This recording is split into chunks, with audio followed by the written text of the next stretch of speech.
Welcome to Fundraising Stories with Female Founders. I'm Julia Elliott-Brown, the founder and CEO of Enter the Arena. I'm a serial entrepreneur and an expert in raising investment and business growth. Our mission at Enter the Arena is to empower female founders to fly through pre-raise and investment and onto the exponential growth of their business with investment expertise and business coaching. Here we share the stories of inspirational female founders who've raised investment to inspire you to do the same. You'll hear their honest accounts of what it was really like to secure funding, the highs, the lows, and the challenges they experienced on the journey. And along the way, we'll discuss top tips for how you can be successful too.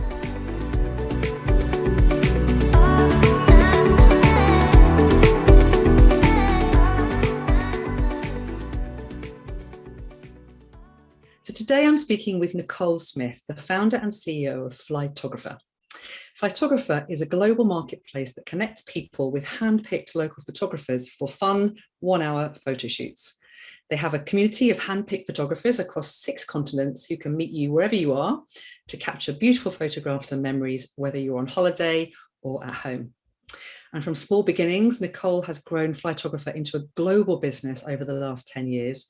She sold over 20 million in photo shoots, 20 million Canadian dollars that is, and captured millions of priceless memories around the world. Condé Nast Traveler called Flytographer the future of travel photography, and Oprah.com called it an ingenious travel hack. Now, Nicole was selected as an E&Y Winning Women class of 2018 and was also featured in Mashable's 8 Women Shattering the Travel Industry's Glass Ceiling. She's also a board member for the Forum for Women Entrepreneurs in Canada. And over the years, Nicole has raised around £1 million sterling to help her scale the business and take it to profitability. So let's find out more about Nicole's growth and fundraising journey and what she learned along the way. So welcome, Nicole. Thank you for having me. It's great to have you here. And it's so lovely to have an entrepreneur featured here from Canada. I think it's the first time we've had somebody from Canada. So great to have you. Thank you. So you started Flytographer back in 2013, isn't it? And like many entrepreneurs, you started this business as a bit of a side hustle whilst you were working at Microsoft. So tell us more about how it all came about.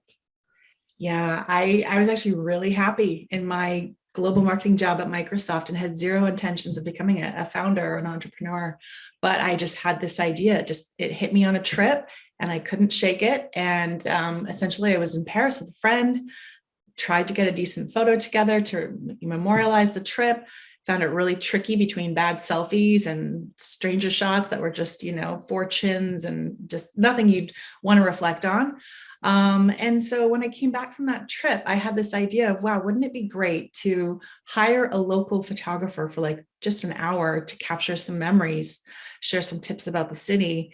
And that would be the souvenir I'd most want to come back with. And so I came back to Canada with this idea, just kind of noodling in my head, dove right back into mom life, work life, and just thought, no, I don't have time for this. I don't have time to do this startup.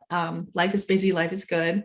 But for 9 months, this idea just would not let go. And so that's why I say I'm kind of an accidental entrepreneur. It was just that I had this idea that I couldn't stop thinking about. And I sort of made this decision 9 months later to just do something about it, because I would always wonder, what if I didn't? Yeah, exactly. I mean, so what did do something about it mean? Like, where did you even start? Yeah, so I think the idea came to me in October of 2011, and it was the summer of 2012. And it was funny because it was a couple months shy of my 40th birthday. And I think when we have these milestone moments in our lives, we maybe lean into them a little bit more. And so I thought, well, if I don't do something, take some action towards starting this business by the time I turn 40, then that's it. It's over. I'm not going to do anything about it. So I put this artificial stake in the ground. And so the first thing I did was I started to think about, what would I call it?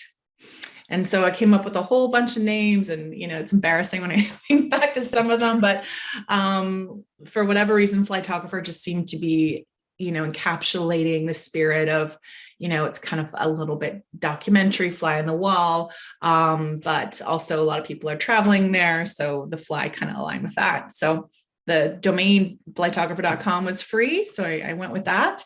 So that was one of the first steps. And the second step I did was I had a friend going to Paris for a vacation, and I asked her if she'd be willing to test the concept with me. And so she was, sure, I'd be happy to. So I literally went on Craigslist, posted, an ad for a photographer, interviewed a few over Skype, and found this guy Gonzalo who ended up, chatting with me over Skype, gave him the assignment, and he went and did that first test shoot in Paris with Michelle, who was actually one of my longest employees. We're coming up on our 10th anniversary. So she was there for that first shoot, and we learned a lot from that first shoot. We learned he was kind of following them from behind, not getting enough in front. And so after that first shoot, I got feedback from her and from him that they both loved it. It was great. So I thought, okay, let's just keep going with this. Let's do one more thing. And I think that was kind of the whole sort of philosophy for the beginning of my business, was just try one more thing. Let's just keep going. Let's keep going. It was not this big, huge strategic plan that I executed. It was, okay, leaning into my curiosity, and I just kept trying new things. And so we did a test shoot with a friend going to London. And then we did another test shoot with a friend who was traveling to Buenos Aires. And I just kind of did all these little mini kind of proof of concepts to see, what did the photographer feel about it? What did the customer feel about it? Take those lessons, apply it to the next test, and go from there. And at the end of that sort of testing phase, it was pretty resounding that this was an amazing souvenir. The customers loved it, and the photographers felt like, hey, this is a way I can earn extra income on the side, and meet interesting people from around the world. So they were really interested in it. And I just kept going from there. Well, that's really interesting. So I love that iterative approach. So it wasn't like you sat down and wrote a big business plan then.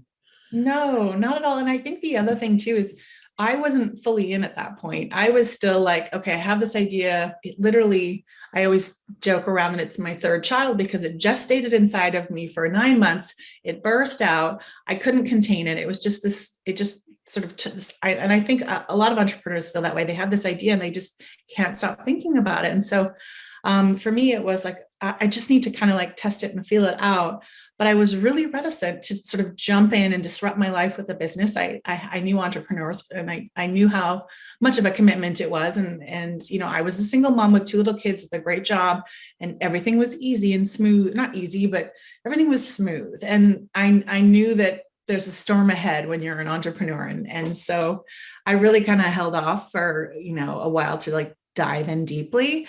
But that after that sort of period of testing, I made the decision to incorporate my business and build a website and officially launch in March 2013. And so we're actually coming around to our 10-year anniversary next spring, which is just mind blowing. Oh my God, super exciting. And there's something about, having a name for the business and registering it that makes it all feel so real, doesn't it? And then you kind of have to do it, right? It's kind of true. You're right. Exactly. Yeah. You can't turn around after that. So, but yeah, it was interesting the first year because, again, I am working full time Monday to Friday, 9 to 5. And then the kids come home and you're in mother mode, and then they're in bed, and then you've got these windows of time, at night when they're sleeping, on weekends, in my case, if they're with their dad, but not a lot of time to kind of keep pushing it forward. So for the first for the first year and a half when I was still working, it didn't move fast. It didn't grow fast because I wasn't putting a lot of time into it. But what that did allow me to do as, a 40-year-old single parent with this idea was to still pay my mortgage and still, make sure that financially things were as sound as they could be. I think a lot of people they think they have to make this big decision right away of, I'm going to quit my job and I'm going to put all my savings into this initiative. And they're not totally sure it's got product market fit yet. And that's great for some people, and it's not great for everyone. I personally believe if you have a lot of financial stress, it impacts your ability to execute as a founder, because you're just carrying that burden of your startup as well as your home life. That's right. I think that's a really interesting way of looking at it. And then there comes this point, doesn't there, where you have to make that decision. How long can it be a side hustle for? And at what point do you take the leap? Yeah. Do you remember that point where you had to come to that decision, that inflection point? Yeah, I very clearly remember that inflection point. It was in June of 2014. So it was about a year and a bit into running the startup, probably a year and a quarter. And I felt like I wasn't crushing my work at Microsoft because I was always thinking about Flytographer. And I felt like I wasn't crushing my work at Flytographer because I didn't have enough time or resources to like really give it everything to see its potential. And I was getting so burnt out and, also parenting amongst all this. And I thought, okay, I can't keep going at this stage. Like something is going to give.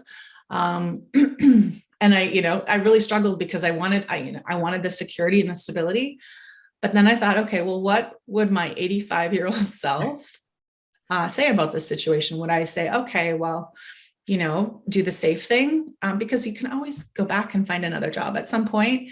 And so I thought, my 85-year-old self would say, hey, you don't want to ever ask what if down the road. What if I had pursued that, vacation photography idea when I was 40?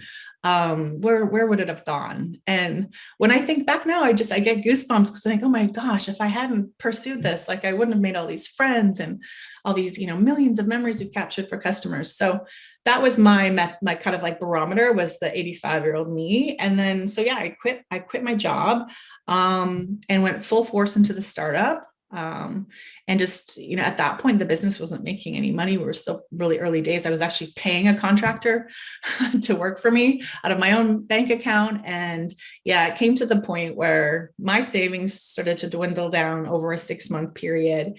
And, at one point I even sold my car. And I remember this so clearly because my dad, who is just such a cheerleader of mine, he felt like, are you sure this is the right thing? Because you've had this really stable corporate career, and here you are literally selling your car at 40. But at that point, I was on what I call the entrepreneur train. I was going down the tracks. There was nothing that would stop me. Like I would have sold my house next. I was so convinced that this business had legs. And so I knew at that point, to get us to the next milestone, we'd need to raise some money. And so that's the point where I started to, think, okay, let's raise some money. Yeah. And at that point, when you say the business wasn't profitable, which is, incredibly common at that point, very few startups make money in the first few years. But could you see the possibilities of scaling? Had you done the legwork to put together the financial plan to see how successful this could be if you could scale it? Yeah, I mean, I started probably near the beginning of 2014, putting together pitch decks, even though I was still working at Microsoft at that point. And I wasn't experienced as a fundraiser. I was in an accelerator locally. And so I had an advisor. And so we started putting together kind of a pitch deck and looking at what's the market opportunity, doing some of the financial forecasting and things like that. And we had found that from year one, I think we did $30,000 in year one, and it was a short year, and then we did $250,000 in the next year. So there was this huge jump up in traction. And I think that was kind of one of the things that helped us close the round. But I would say beyond the sales, it was just that feedback that made me know that this was time to scale the business. And that was where our NPS, our net promoter score, was off the charts high. Photographers are really excited about the business, and the customers would just come back and say, wow, this is the best souvenir I've ever had. I want to book this on every trip. And so it was a combination of the sales, but I would say more so just the sentiment that we were hearing from our community. Yeah. But you had some conflicting advice about whether or not to get funding, didn't you, along the way, in terms of, is it the right thing to grow fast and raise money to do that, or should you grow organically? How did you decide, what made you decide that funding and fast growth would be the right path for you? Because it's not right for everybody, is it? Yeah, I think that it's really true. You get so many different people giving you very conflicting advice. And when you're a new founder, to distill all of that and figure out what to go with and how much to trust your gut is tricky. And so in the early days, I think the mindset was all you've got to like, you're not being competitive enough or aggressive enough if you don't want to grow a big business. And, I came from a very, kind of type A work environment, and I've always been that kind of like competitive mindset person. So I leaned into we're going to grow $100 million company. We're going to crush it. That whole mindset was very strong early in my Flytographer journey. And so I knew in order to be able to hire the team, we didn't even have tech the first 2 years. We just had I always joke, it's like a Wizard of Oz, like curtain where we had like Excel spreadsheets and forms and all these shenanigans to get the bookings to flow through. So we didn't even have any tech. And I knew we needed to scale, we'd need tech, and we'd need, more marketing and all these things. So that was really what drove me to raise that first round, was just to get some fundamentals into the business to set us up for some scaling. Amazing.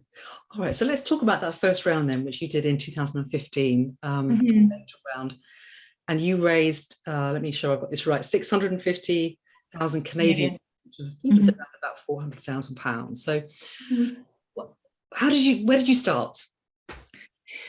Yeah, I mean, this is I think an opportunity for the market. There's when I started, I didn't know where to look. It was just confusing.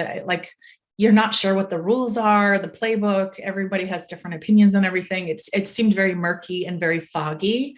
And I had like I said, I was in an accelerator, so I had some connections in the startup ecosystem in my hometown. I highly recommend that, by the way, for new founders, because I had lived in Seattle for a really long time and moved back to my hometown in Canada.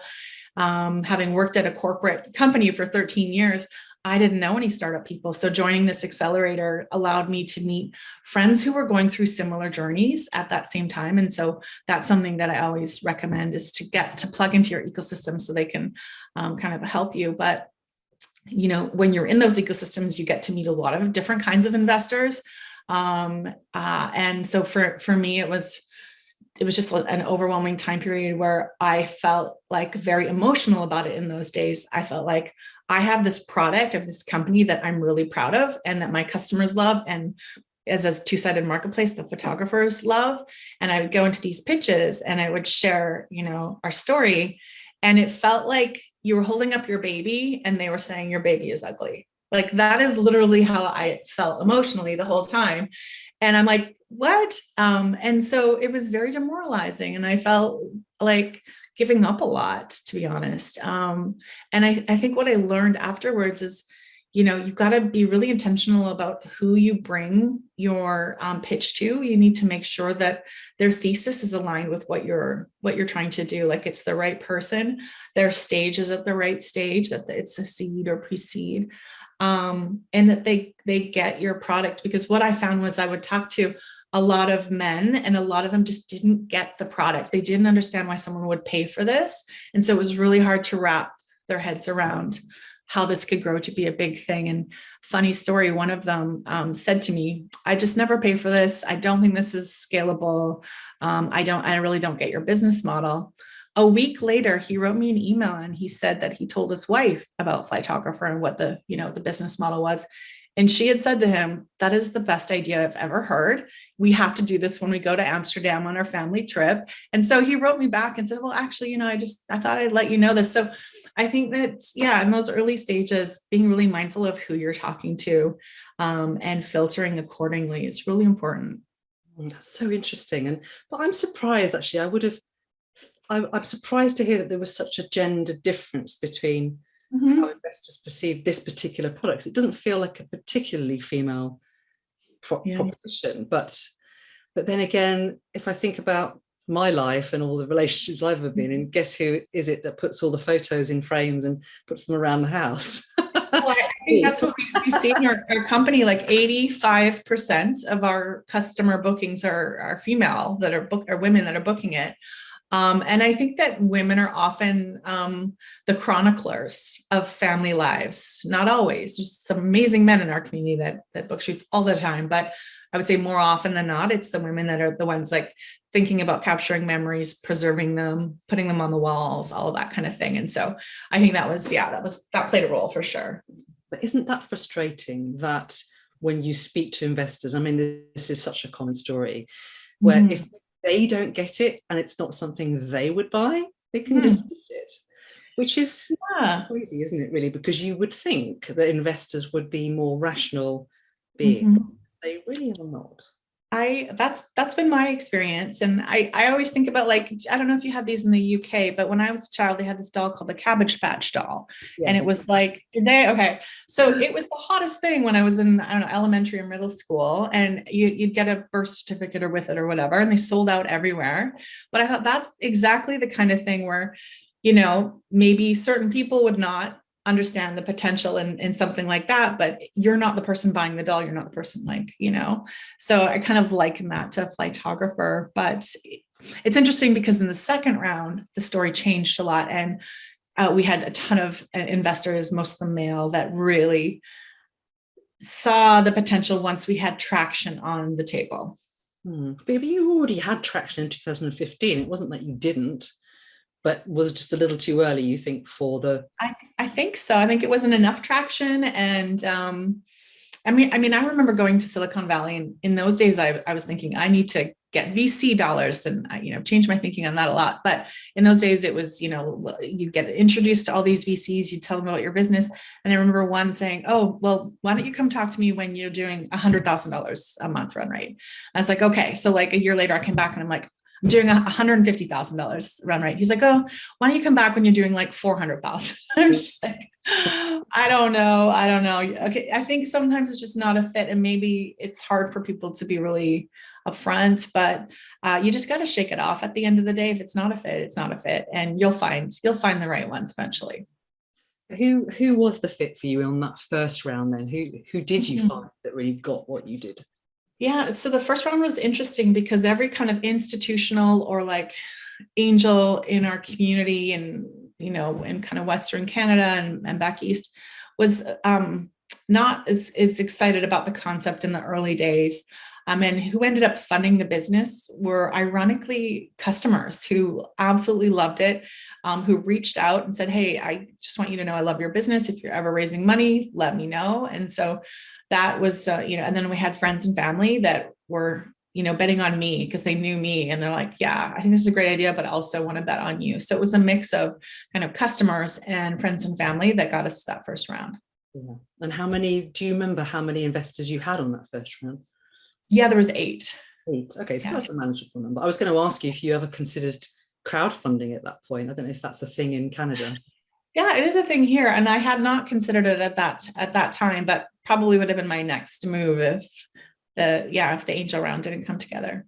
Yeah, but customers can be such a valuable source of investment, can't they? So it honestly feels the best because they're saying, "Hey, we've tried your product, we love it so much that we want to bet on the growth of this business." fantastic. So 650,000 Canadian dollars in your back pocket. Where did that take you? So that took me out of my house and into a little office with our first office. Oh, those are some of those moments too, just like as a founder, that are so joy infused, where you've got your first, and it was small, like there was just a few desks in there, but we painted our logo on the wall, and you get this sort of serotonin boost when those moments happen. So we started, it was a co-working space. We had one office in the co-working space that we were surrounded by other startups, which was fun. And I started hiring my first full-time employees at that point. So I hired someone to help on the photographer recruiting side and with marketing, someone to help on the CX or customer experience side. And it took a while to hire our first developer, but we ended up hiring our first developer. And then, starting to like do some investment in customer acquisition strategies. So exciting and becoming so real as well, isn't it, at that point? But also when you've got those kind of customers and friends and family on board as your first investors, I don't know, how did you find that? Because in general, in my experience and the founders I've worked with, it's good because they just want to support you and they're not breathing down your neck, looking at your metrics and all that kind of stuff. Did you find that to be your experience? Yeah, I felt like they were great cheerleaders and a great source of support. So I was, very fortunate with my early investors. Fantastic. So then we kind of move forward a couple of years and the business is progressing. And you decided that you wanted to go out and raise some more money. So was that because you hadn't reached profitability yet? What was kind of guiding that next raise? Yeah, we had not reached profitability. We were sort of intentionally focused on hyper growth. So, we had a lot of growth in those early years. I think we were at like a $4 million run rate when we were raising that second round. We were not profitable because we were building out our platform. And so we had a larger dev team. We were focused on customer acquisition and really trying to grow quickly. We were the first to enter this space. And then with, a couple of years later, lots of competitors start to pop up, which initially I was so annoyed by, but then you realize, hey, this is validation for the space. And so it's actually, it's healthy. It's important to have competitors. So we saw, more people kind of entering the space and following our model. And then my mindset at that point, I think, was we need to grow fast. We need to, because most people didn't know we exist, right? Like it's just this, it's a new market and a new brand. And so how do we get the word out there? So we started, investing in, different paid performance marketing and like I said, a bigger dev team to build out all the features of the platform. And so, we weren't profitable at that time, but it was sort of intentional in that we wanted to grow fast. So raising a bit more money this time, you were going out for $1 million Canadian dollars. Mm-hmm. That's what you went out for, was it $1 million? Well, I only wanted to raise about 700,000. I didn't think we needed that much, but then we ended up raising, I think it was actually closer to 1.1 million because we were oversubscribed.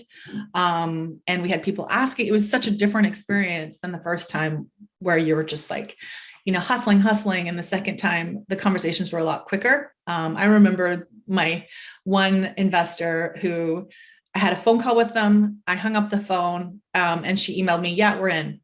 And then the money came like within a couple of days. So that was just completely different from like the weeks upon weeks of conversations with others. So I knew that the tide was turning, and I knew that the traction that we were seeing was a big part of that. And so it closed a lot faster. I had people who had passed in the first round who wanted in on the second round at a higher valuation, of course.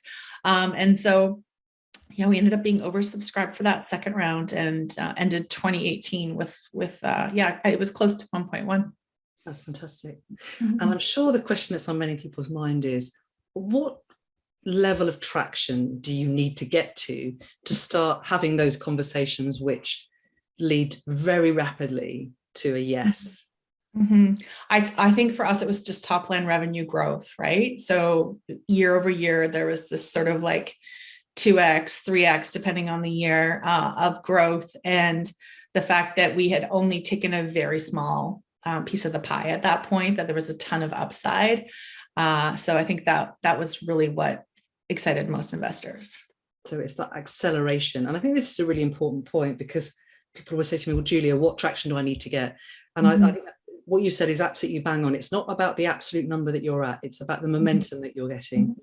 Yeah. Because investors want to come in when you're really starting to take off, don't they? That's where they want to get involved. And this point you make about there being plenty of scope because you hadn't sold much equity is also a really important one. If you sell too much equity too soon, it doesn't leave you much space to take on new investors. That's true. Yeah. And it's great that you were oversubscribed. I mean, were there any sort of challenges on that round, did you think, that you had to really work to overcome? What was the biggest pushback you got? I'm trying to recall, this is going back 4 years, but overall it was just such a wildly different experience than the first time. There certainly were no's, but when current investors doubled down, that felt really good. So, we had some current investors that reinvested, like I think 6 of them, and then getting the new investors who had passed on the first round, getting them to invest was great. And then because some of those people invested, there's other people that sort of like follow those people's moves. And so then they chose to invest as well.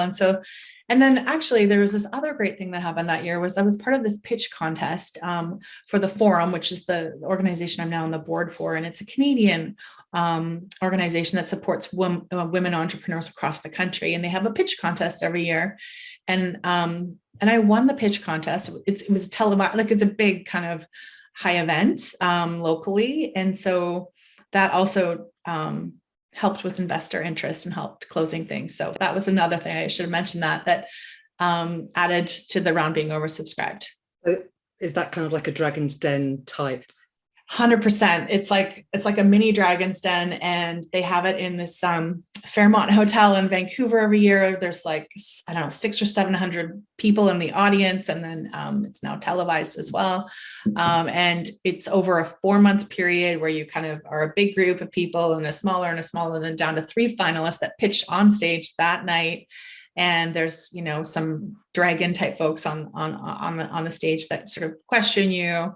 And then they announce a winner later that night. And so it was one of my favorite moments of my startup journey, because my whole team was there. They had a table in the back. And then when they announced that Flytographer was the winner, we were on stage and all this confetti fell down. And then the team, we had this, you know, those giant checks that people get, because we won $25,000. And so we had this giant $25,000 check, and the team, there's a little band or a DJ or something. And so after the event kind of like was winding down, the team danced with the check for like 2 hours, and our bare feet took off our heels. And it was just like, again, those moments of pure joy as a startup that validate, hey, you know, we're on the right path. And, you know, really, it's important to stop and soak up those moments, because there's so many, like, you know, low moments. You got to really like savor those high moments. Yeah, I think we don't do that enough as female founders. You're like, yeah, I've done that, now move on. And 100%. Yeah, 100%. Yeah, those kind of pitch competitions, whether they're on the television or not, you know, can be really great ways to get more exposure in the ecosystem. Whether or not they lead to investment, you know, is a slightly moot point. I think often they don't, but it's the profile that it brings you, isn't it? If you win a competition. I think there's so many benefits. I mean, depending on the competition, this one was a really good one because the audience was my customer base. So we got a lot of customers. I got a great advisor out of it too. Someone who ended up becoming an advisor of mine for a while.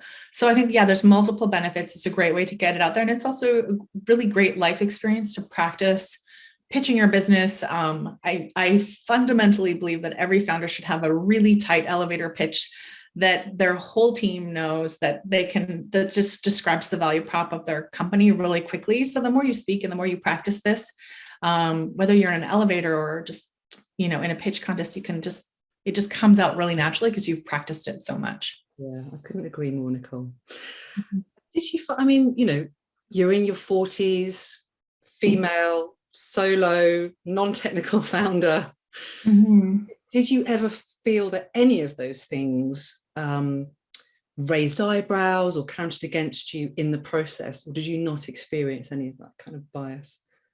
I mean, I think that it's hard to say this exact moment, this exact thing happened, but I think if we look at the numbers and see that 2% of VC dollars go to female founded startups, it's hard to not kind of connect those things.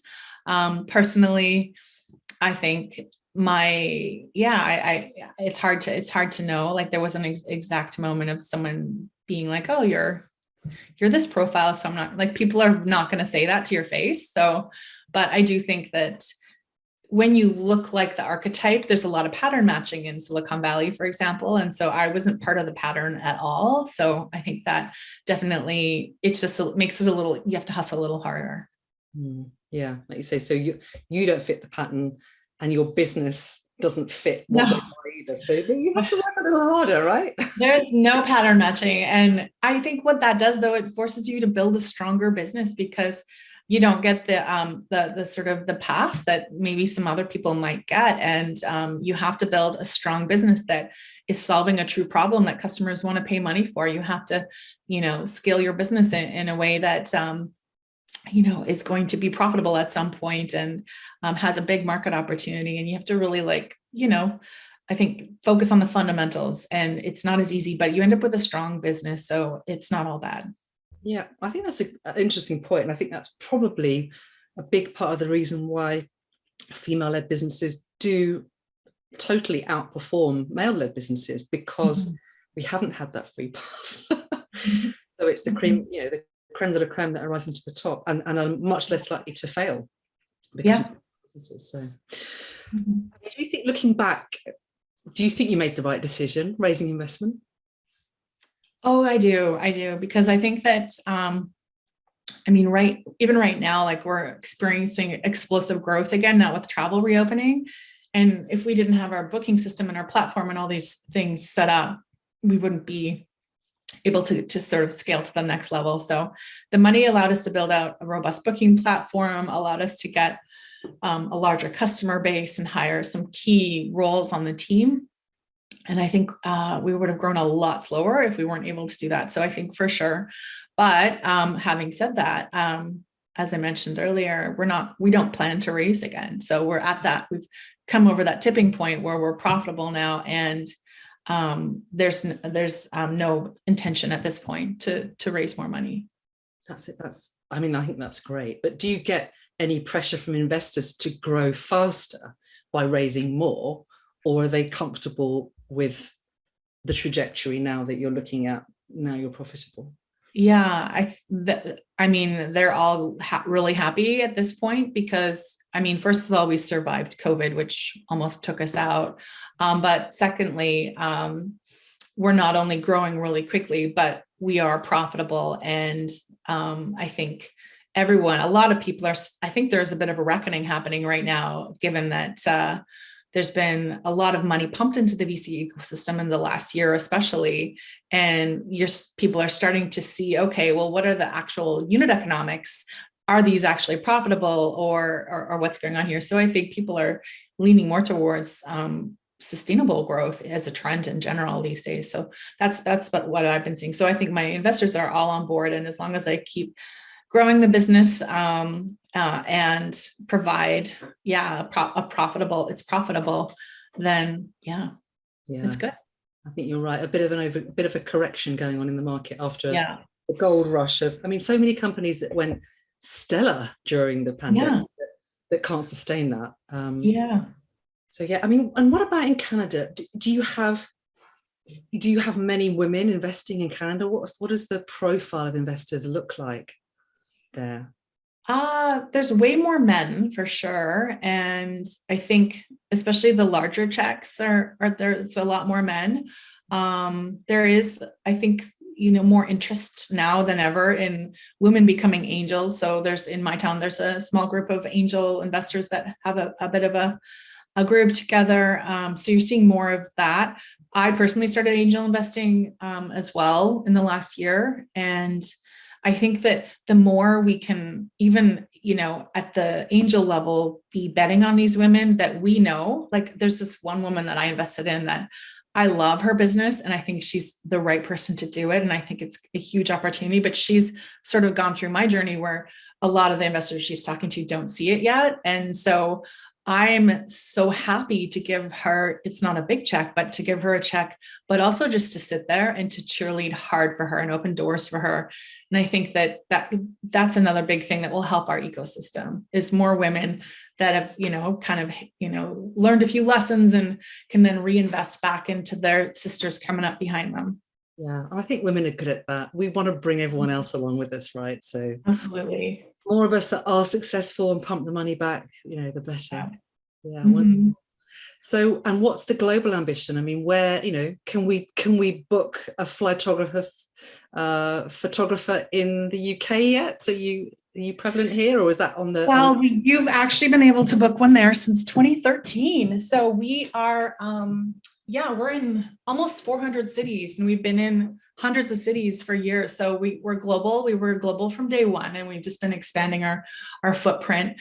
But for us, the next stage is, beyond vacation photo shoots and local hometown shoots, we're moving into headshots for teams and corporate photo shoots, because we're getting a lot of inbound requests from big companies that say, hey, we have 30 remote team members and we need headshots for everybody across all these cities. And so they don't want to have to hunt and peck for a photographer in all these locations and arrange for it. So we're able to provide, a turnkey solution for brands that have distributed teams. So we're starting to move into that space and again, just continue to take advantage of this great boom in travel, and our I think business that's is huge opportunity ahead of you. Incredible.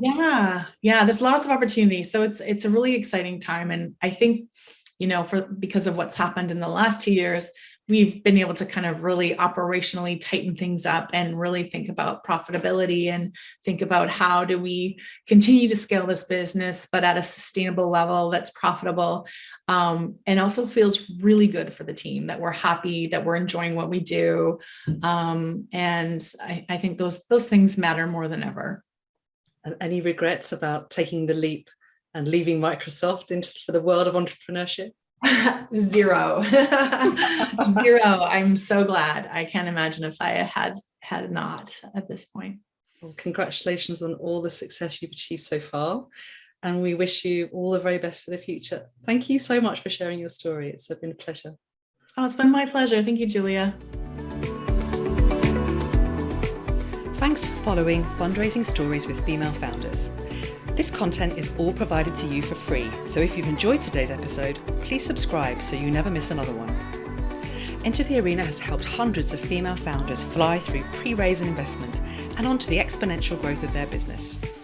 Our first-hand experience, expert guidance, and proven programs help female founders unleash the Wonder Woman inside. To see if we can help you do the same, head over to www.enterthearena.co.uk. I'm Julia Elliott Brown, and I look forward to talking with you soon.